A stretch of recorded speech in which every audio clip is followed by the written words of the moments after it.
Welcome to the Slop Farm. Enjoy the video. In this video, I will show how to make a sliding effect in Figma. We will start by understanding the core concept of a sliding motion. First, create two separate frames in your Figma canvas.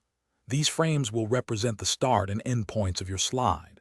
Next, carefully place your content within each frame, ensuring all elements are correctly aligned and grouped.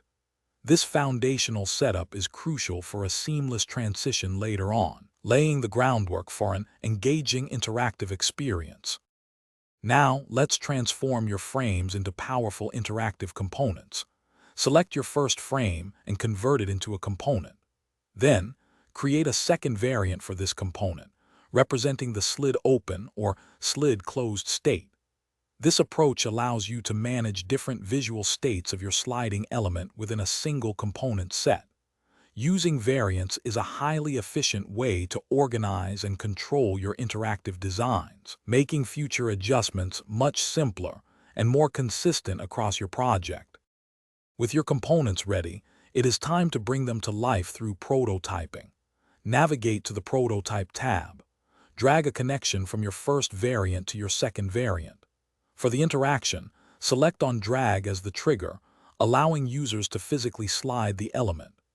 Crucially, choose Smart Animate for the animation type to ensure a smooth and natural transition between states. Set the animation duration to approximately 300 milliseconds for a responsive feel, creating a fluid user experience.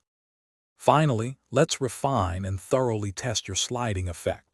Experiment with different easing options, such as ease out or ease in and out, to find the most natural and pleasing motion for your design. Open the prototype preview to interact with your slide and observe its behavior. Pay close attention to the responsiveness and visual smoothness.